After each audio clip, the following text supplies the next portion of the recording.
ওম শান্তি।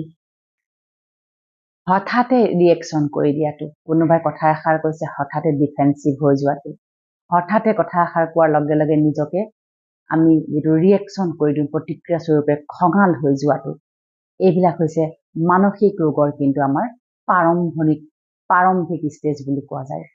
এইবিলাক মানসিক ৰোগৰ প্ৰাৰম্ভিক ষ্টেজ হয় আচলতে দেই। গতিকে মানসিক ৰোগৰ প্ৰাৰম্ভিক ষ্টেজবিলাক কি কি জানেনে? প্ৰথমটো হৈছে যদি আপোনাৰ ফটককে যদি খং উঠে, কাৰণ ফটককে খং উঠাটো হৈছে মানসিক ৰোগৰ প্ৰথম প্ৰাৰম্ভিক লক্ষণ। দ্বিতীয়তে আপুনি যদি সকলো সময়তে মানসিকভাৱে অস্থিৰতা, চটফটনি বা অসন্তুষ্টতাটো অনুভৱ কৰে। তৃতীয়তে আপুনি বেয়া পোৱা কোনোবা ব্যক্তিৰ কথা বা সেই ব্যক্তিজনক দেখাৰ লগে লগে য'তেই নহওক, ফটোতেই হওক বা বাস্তৱিকতাত দেখাৰ লগে লগে যদি আপোনাৰ মনত তেওঁৰ প্ৰতি বিদ্ৰোহ উপজে, প্ৰতিশোধ পৰায়ণতা ভাৱ আহি যায়, তাৰমানে আপুনি মানসিক ষ্টেজৰ প্ৰথম পৰ্যায়ত ভৰি দিছে। চতুৰ্থতে আপোনাৰ যদি অকণমান কথাতে দুখ লাগে, চকুৰ পানী ওলায়, আৰু আপুনি যদি অকণমান কথাতে হুমুনিয়াহ এৰে বা হতাশাগ্ৰস্ত হৈ যায়, বা আপুনি যদি কেতিয়াবা সৰু সৰু কথাতে বেয়া পাই নিজকে অকলশৰীয়া কৰি লয় আৰু বহুদিন বেলেগৰ লগত মাতবোল নকৰে, তেতিয়াও কিন্তু আপুনি মানসিক ৰোগৰ কিন্তু আপুনি প্ৰথম প্ৰাৰম্ভিক পৰ্যায়ত ভৰি দিছে বুলি আপুনি মানি লওক দেই। গতিকে এই পৃথিৱীখনত চবেই আত্মা, সকলোৱে জীয়াই আছে নিজৰ নিজৰ কৰ্মৰ পাঠ বজাই, নহয় জানে? কোনোবাই কাৰোবাক গালি দিছে, কোনোবাই নিন্দা কৰিছে, কোনোবাই চৰ্চা কৰিছে, কোনোবাই আপোনাৰ যিটো কোৱালিটি, আপোনাৰ যি দক্ষতা তাৰ ওপৰত আঙুলি দেখুৱাই পেলাই আপোনাক নিন্দা কৰিছে, ভৰ্ৎসনা কৰিছে। একো নহয়, নিন্দা কৰাজনক আমি শুভভাৱনা দিব লাগে, কিয়নো সেই বেচেৰাই সেই নিন্দা আনক কৰোঁতে কৰোঁতে কৰোঁতে কৰোঁতে এদিন নিজেই নিন্দনীয় হৈ এই পৃথিৱীৰ পৰা আকৌ বিদায় ল'ব, আকৌ নতুন শৰীৰত প্ৰৱেশ কৰিব, আকৌ এই পৃথিৱীলৈ আহিব, আকৌ সেয়াই পাঠ বজাব। পৰমাত্মাই কয়, শুদ্ধ ভাৱনাৰে আত্মিকভাৱে তুমি যদি কাৰোবাক ক্ষমা কৰি দিয়া, সেই আত্মাৰ বহু বিকৰ্ম, পূৰ্বজন্মৰ বহু বেয়া কৰ্ম তেওঁৰ কিন্তু বিনাশ হৈ যোৱাৰ সম্ভাৱনা থাকে। সেইকাৰণে আমি পৰিয়াল হৈ পেলাই বাস কৰোঁ, সেইকাৰণে আমি পৰিয়ালত একেলগে বাস কৰোঁ। পৰমাত্মাই আমাক কাৰ্যসূচী দিছে, ঘৰখনৰ ভিতৰত যদি কোনোবা এজন পবিত্ৰ হয়, কোনোবা এজনে যদি মোৰ লগত অনবৰতে কানেক্টেড হৈ থাকে, সেইজনৰ দ্বাৰাই সেই ঘৰখনৰ বহুখিনি আত্মাৰ কিন্তু পূৰ্বজন্মৰ বেয়া কৰ্ম, বেয়া সংস্কাৰ, দুৰ্ভাগ্যও সৌভাগ্যলৈ ৰূপান্তৰিত হোৱাৰ সম্ভাৱনা থাকে দেই। গতিকে আপোনালোকে কিন্তু কেতিয়াও ভাঙি নপৰিব। যোনে আপোনাক যি নকওক কিয়, যিয়ে কওক নকওক, যিয়ে আপোনাক নুশুনাওক কিয়, আপুনি কেৱল মৌন শান্ত হৈ সেই আত্মাৰ প্ৰতি কেতিয়াও কিন্তু বিৰোধী ভাৱ, বেয়া শব্দ, বেয়া কথা, তেওঁৰ প্ৰতি ভাৱনাও আপুনি মনত নানিব। এই মনটো আপোনাৰ, আপুনি যে মনত বেয়াখিনি চিন্তা কৰি পেলাব, কি হ'ব জানেনে? লাহে লাহে কিন্তু সেইখিনি আপোনাক মানসিক ৰোগৰ কিন্তু 3rd 4th ষ্টেজলৈ লৈ যোৱাত বহুত সহায় কৰিব। পৰমাত্মাই কয়, ৰাতি শোৱাৰ আগত সকলো কথা মোক কৈ দিবা। আমি সেই প্ৰচেছটো কওঁ পোটামেল। আমাক পৰম পিতা পৰমাত্মাই জ্ঞান মুৰলীত কয়, তোমালোকে দিনটো যি কৰিলা, তোমাক যোনে যোনে দুখ দিলে, তুমি যদি কিবা পাপ কৰিলা, তুমি যদি কিবা বেয়া কৰ্ম কৰিছিলা, তুমি যিয়ে দিনটোত এচিভ কৰিলা, সকলো মোক তুমি শোৱাৰ আগত কৈ দিবা। আজি জ্ঞান মুৰলী পিতাই আমাক তেনেকে কৈছে, কৈ দিবা, কৈ তুমি খালী হৈ শুবা। চাওকচোন কিমান মৰম কৰে পৰম পিতা পৰমাত্মাই আমাক। কোনোবা জানো তেনেকে কব, তোমাৰ দুখখিনি মোক দি দিয়া আৰু তুমি আৰামত শুই যোৱা, তেনেকে জানো কোনোবাই কব? কোনেও নকয়, হয়নে বাৰু? সেইবাবে কওঁ, সকলোৱে জ্ঞান মুৰলী পঢ়িব লাগে, সকলোৱে প্ৰজাপিতা ঈশ্বৰীয় ব্ৰহ্মকুমাৰী বিশ্ববিদ্যালয়লৈ গৈ জ্ঞান মুৰলী অধ্যয়ন কৰিব লাগে। কেইদিনমান তাত কৰাৰ পিছত ঘৰতে অধ্যয়ন কৰিব লাগে, তাত গৈ ৰাজযোগৰ প্ৰশিক্ষণ ল'ব লাগে, আৰু সেই ৰাজযোগৰ দ্বাৰা আপুনি জীৱনত ৰজাৰ দৰে, ৰজা মানে কি? বস্তু বাহানি সা সুবিধাৰে আমি সুসজ্জিতক মই ৰজা বুলি কোৱা নাই। ৰজা মানে কি? মই মনৰ ৰজা, মই মনৰ ৰজা। মোৰ সহন শক্তি, গ্ৰহণ শক্তি, সহযোগ কৰা শক্তি, ক্ষমা কৰাৰ শক্তি, মই সকলোকে আঁকোৱালি লোৱাৰ শক্তি, মই সকলোকে আত্মিক দৃষ্টিৰে চোৱাৰ শক্তিৰ ৰজা মই। এই ভাৱনাৰে আপোনাক বিভোৰ কৰি দিব দেই। গতিকে সকলোৱে কিন্তু চেক কৰক নিজকে আজি, যে আপুনি মানসিক স্তৰৰ কোনটো অৱস্থাত আছেগৈ, মানসিক ৰোগৰ যিবিলাক স্তৰ সেইবিলাকৰ কোনটো ষ্টেজত আপুনি আছে। আৰু এটা কথা, আপুনি আজিৰ দিনটোৰ পৰা এটা কাম আৰম্ভ কৰিব। আপুনি নিজৰ ঘৰখনতে 2টা বাউল ল'ব দেই, এনেই কৈছো, বাউল ল'ব। এটা প্ৰেক্টিকেল মই আপোনাক আজি এটা কাম কৰিবলৈ দিছো। 2টা বাউল লৈ পেলাই আপুনি দিনটোত বাৰে বাৰে আপুনি চেক কৰিব।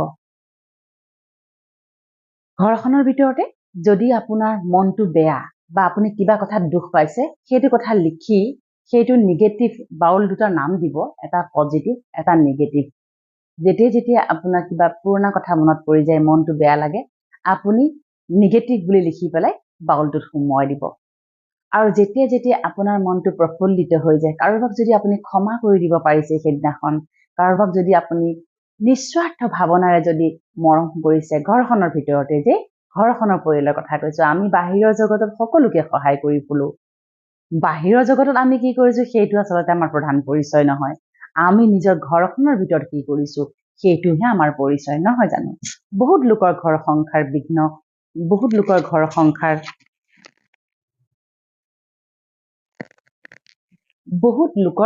সংসাৰ একেবাৰে মৰু অৱস্থা, কিন্তু তেওঁলোকৰ বাহিৰত তেওঁলোকৰ ছবিখন কিন্তু খুব সজীৱ হৈ থাকে।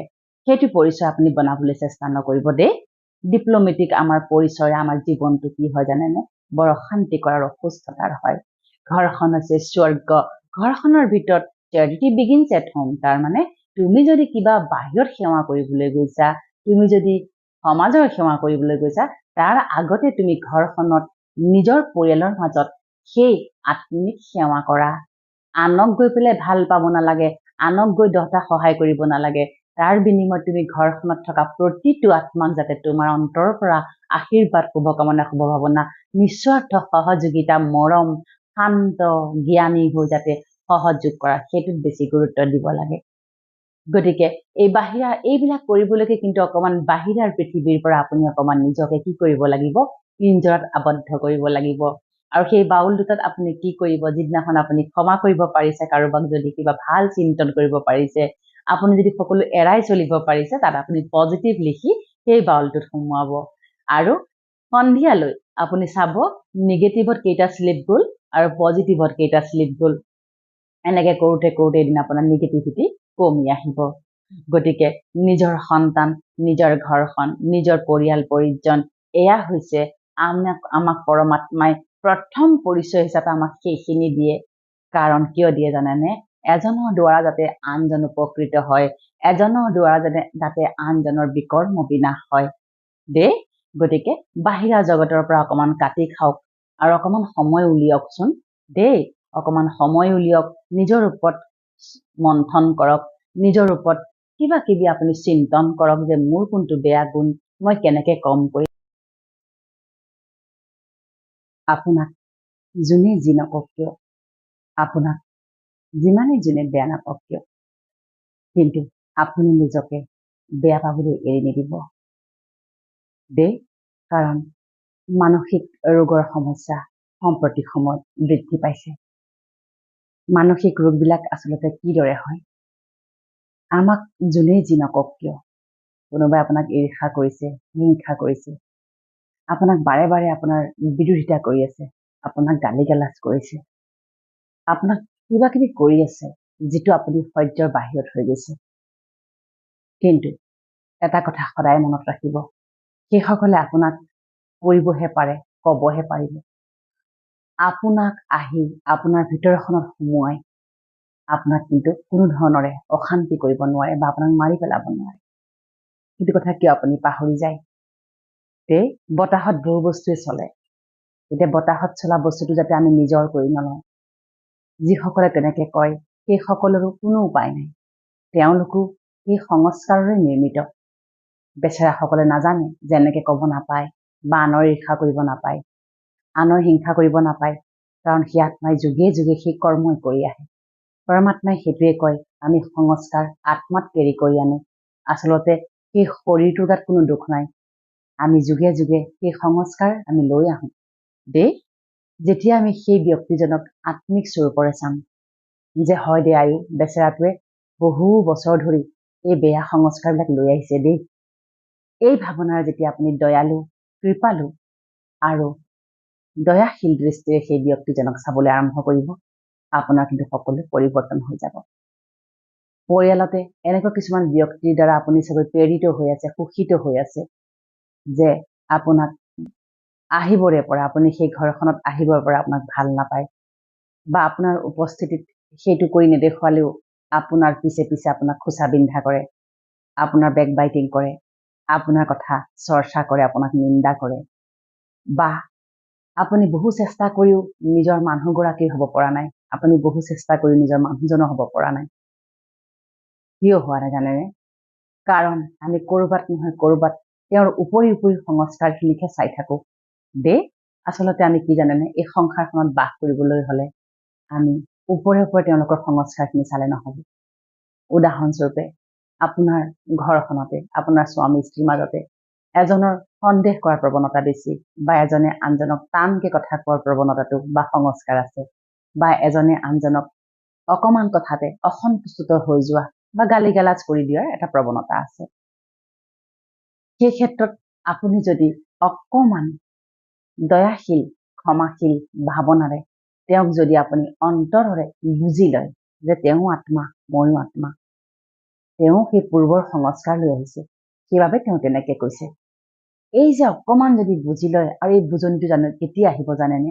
যেতিয়া আপুনি আধ্যাত্মিকতা বা আপোনাৰ আত্মাক আপুনি সকলো সময়তে এটা নিজৰ লগত চলি থকা, আপোনাক চলাই থকা যন্ত্ৰ বুলি ভাবি পেলাই যেতিয়া আপুনি আত্মিক ভাৱত থাকিব, দিনটো যেতিয়া আপুনি আত্মিক ভাৱত থাকিব নহয়, আত্মা ইমান পাৱাৰফুল, আত্মাৰ 7টা স্বধৰ্ম ইমান পাৱাৰফুল, কোনো ধৰণৰ বেয়া নেগেটিভ কথা বতৰা বা নেগেটিভ চৰ্চাই আপোনাৰ সেই আত্মাৰ 7টা স্বধৰ্মক খণ্ডিত কৰিবই নোৱাৰে। পৰমাত্মাৰ সেই মহাবাক্য যে তুমি এনেকে ভাবি লোৱা যে তুমি শক্তিশালী, তুমি মানসিকভাৱে শক্তিশালী, ভাবি ল'ব লাগিব, কিন্তু নাভাবিলে নহ'ব।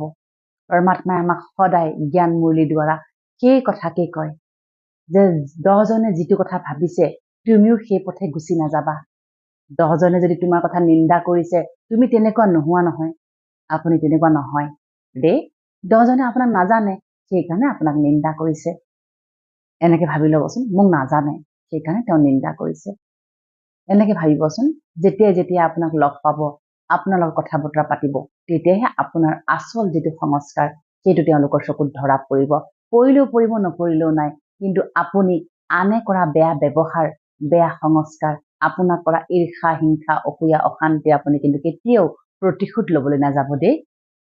আজি পৃথিৱীত প্ৰতিশোধ পৰায়ণতাটো বাঢ়ি গৈছে। কোনোবা যদি কাৰোবাক কিবা এষাৰ কয়, তেওঁ ক'ৰবাত নহয় ক'ৰবাত তাৰ কিন্তু ফ্ৰাষ্ট্ৰেশ্যন হিচাপে সেই কথাষাৰৰ প্ৰত্যুত্তৰ দিহে এৰে। কোনোবা যদি কাৰোবাক গালি পাৰে, তেওঁ পিছদিনাখনে বেলেগ মাধ্যমৰ যোগেদি হওক, তেওঁ সেই গালিখিনি কি কৰে, ৰিটাৰ্ণ কৰে। সেইটো কেতিয়াও কৰিব নাপায়। সংসাৰত থাকিবলগীয়া হ'লে আমি জীৱনৰ কিছু সময় মৌনতা অৱলম্বন কৰিব লাগিব। যুদ্ধ কৰি, সংগ্ৰাম কৰি, যুক্তি তৰ্ক কৰি, তৰ্কাতৰ্কি কৰি আচলতে আমি নিজৰ ভিতৰত থকা যিটো আত্মাৰ শক্তি সেইটোহে আমি কমাই পেলাওঁ। যিমান পাৰে মৌন হওক, মৌন হ'বলগীয়া হ'লে মৌনতাৰ যিটো প্ৰক্ৰিয়া, ৰাতিপুৱা অমৃত বেলা আৰম্ভ কৰিব লাগিব। অমৃত বেলা শুই উঠি ক'ব সেইবাবে মই মৌন আত্মা, মই মৌন আত্মা, মই মৌন আত্মা, মই শান্ত আত্মা, মই শান্ত আত্মা, মই শান্ত আত্মা। আজি যেনেকুৱাই পৰিস্থিতি নাহক, মই শান্ত আৰু মৌন হৈ সাক্ষী দ্ৰষ্টা, মানে মই সেই গোটেই পৰিস্থিতিটোক চাম, পৰ্যালোচনা কৰিম, আৰু তাৰপিছত মই সিদ্ধান্ত গ্ৰহণ কৰিম। গতিকে গোটেইখিনি বেয়া গুণ আপুনি নোহোৱা কৰিবৰ বাবে এই পুথিখনৰ সহায় ল'ব পাৰে। এই পুথিখনত মই সকলো কথা লিখি ৰাখিছো। ৰাতিপুৱা কেনেকে সংকল্প ল'ব, সন্ধিয়া কেনেকে ল'ব, নিজৰ মানুহজনৰ ওপৰত কি সংকল্প ল'ব, নিজৰ ওপৰত কি সংকল্প ল'ব, পৰিয়াল পৰিজনৰ ওপৰত কি সংকল্প ল'ব, সন্তানৰ ওপৰত কি সংকল্প ল'ব, সকলোখিনি মই এই পুথিখনত লিখি ৰাখিছো। আপোনালোকে যদি এতিয়াও সংগ্ৰহ কৰা নাই, মোৰ তলত দিয়া নাম্বাৰটোত হোৱাটছআপ যোগে মেছেজ কৰি আপুনি কিতাপখন লৈ ল'ব। গতিকে আপোনালোকৰ জীৱনটো মানসিক সুখ, শান্তি, আনন্দ, শক্তি, পবিত্ৰতাৰে ভৰপূৰ হৈ থাকক, তাৰেই কামনাৰে। ওম শান্তি।